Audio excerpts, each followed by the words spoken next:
Tesla stock continues to run, and it is completely disconnected from the rest of the market. Why is that? What's happening? Well, we'll dig into that in this episode today. Listen, this is Randy Kirk, and if you like this morning news that I do every day, please hit the like button. And today is the day, later today, the numbers will be out. I'll have a video that show my thoughts with regard to 2023. Spreading them by quarter all the way to the end of the year, and we'll see where the profit turns out for the year, in my humble estimation. And then later this week, I'll do 2024. And in addition to that, I've got an interview with Larry Goldberg. I think that'll also be out today too, and that is a showstopper. So anyway, hit the subscribe and hit the notify button if you want to make sure that you see these upcoming episodes. And then we'd also love to have folks join the Patreon. I'll be starting to give the names of those who are on Patreon. I'll be starting that in maybe tomorrow. All right. Anyway, breaking. Tesla has won a $390 million contract to supply 224 megapack units in Western Australia. It's $390 million contract. So this is kind of, an indication of where things are going with regard to this whole megapack thing. Unlimited demand. By the way, there's going to be a video later this week with an expert on the entire industry. That'll be coming up as well, probably on Thursday or Friday. Anyway, it's huge. 390 million. I mean, that's, getting on close to $500 million in a single order for just one part of the world. So you can just do the multiplication and contemplate how big this business is. Anyway, the giant battery is expected to be operational by the end of 2024. So pretty serious stuff. All right, then RTT is reporting this yesterday that the home confidence index, the home builders confidence index, it is up strongly. It jumped to 55 in June from 50 in May. This is the first time it's been in positive territory for a very long time. And economists had expected it to inch up maybe to 51. But their indications were, well, there was a quote from NAHB Chairman Alicia Hui. She says, builders are feeling cautiously optimistic about market conditions given the low levels of existing home inventory, what have I been saying, and the ongoing gradual improvement in supply chains. So if you know that you can get the lumber, and you also know that there's a lot of demand out there, why wouldn't you be enthusiastic? Well, the reason you wouldn't be enthusiastic is because why? You can't get the loans. And she goes on to say, access for builder and developer loans has become more difficult to obtain over the last year, which will ultimately result in lower lot supplies as the industry tries to expand off cycle lows. Well, there you go. It's all about, the Fed is keeping the rates high in order to get the costs of rent down. But if you can't build new supply, then how? It's unimaginable. I just can't figure it out.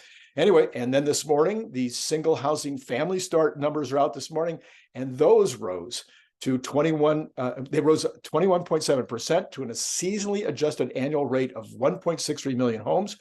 And that is the highest number it has been in a very, very long time. So then on the opposite side of the coin, there's a Forbes. So this is lovely. Forbes has a hit piece out on Musk. Here's the title. Are you ready for this title? Elon Musk's reputation takes a hit as Tesla falls short. And then I saw the headline. I double checked the publication date. This seems like it would be something that might have been out in March. Nope, that's out today, talking about his Twitter purchase and about all the things that are going on with Twitter. When Twitter is doing a turnaround, when Elon Musk's reputation probably is at the highest point it's been in years, it's shocking. I don't know what these Forbes people, that's the first negative headline like this I've seen in a while that was just filled with misinformation, is incorrect on its face. Anyway, what are you going to do? So where's Elon? What his reputation is suffering? Well, today later this week, he'll be in India meeting with Prime Minister Modi. So in other words, this has ramped up. The whole India thing is ramping up to where he needs to now go see the top guy. And, is it going to be India? Is it going to be France? Is it going to be Italy? Is it going to be Japan? is it going to be Spain? I mean, who knows where the next gigafactory is going to be? But by the way, a lot of these could be in consideration for megapack factories. You need those too. So you need the expansions in China, maybe a full-on gigafactory, but more likely an expansion in China. So all these expansions are all in the news almost every single day. There's a headline like this that definitely is worth noting. Troy Teslike is out with a note today suggesting that Tesla inventories will be down substantially at quarter end. Why would inventories be down? Oh, because they're selling through. So this is really, really good, strong news. And then China insurance numbers are out today with another strong week. Gary Black commented on it, saying that China will have a record quarter. So the stock market is down, at least the last time I checked. The NASDAQ was playing around with breaking even, but the Dow is down. Oil is down. That's good. Bond rates are down. That's good. Truflation says inflation is at 2.52. That was about even to where it's been. So, all in all, a really good day, but the stock market is down. I think the stock market is worried about comments that might be coming out this week. Chairman Powell will be speaking. Other Fed presidents and governors will be speaking this week. And if they sound a hawkish tone, the market is not going to like it. And that's the biggest news that's coming along for you during the course of the rest of the week. As I showed you yesterday, everything about if you watch my video from last night, I gave you a whole long list of extremely good news about the economy, and all of that good news, all of those examples of how robust the economy is happening in the face of inflation going down dramatically, even in the CPI, even in the PPI, even the Fed admits. And the only thing that they're holding on to is this problem of rents, and yet they're not paying any attention to, and I showed again last night, 5 or 6 different indices showing that rents are between 0 and 2% up right now, year over year, which would be well within their standards, within their requirements, within what they want to see in order to start lowering rates. So a whole bunch of people think that the rate increases are over and rate decreases will be coming in later this year. I'm not ready to make that statement yet, but everything is pointing that direction.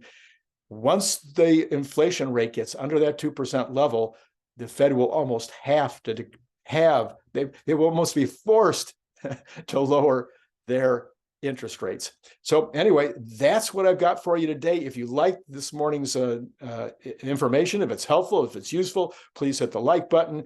If you want to be notified, my numbers are coming out later today. Be sure to hit the notification button, and you have to hit subscribe before you can hit notify. And then, of course, I'd love to have you as part of the Patreon group. There's a 7-day free trial going on right now. Oh, by the way, have you bought the book yet? Maybe you should buy the book. All right. So, as usual, it's been great talking to you.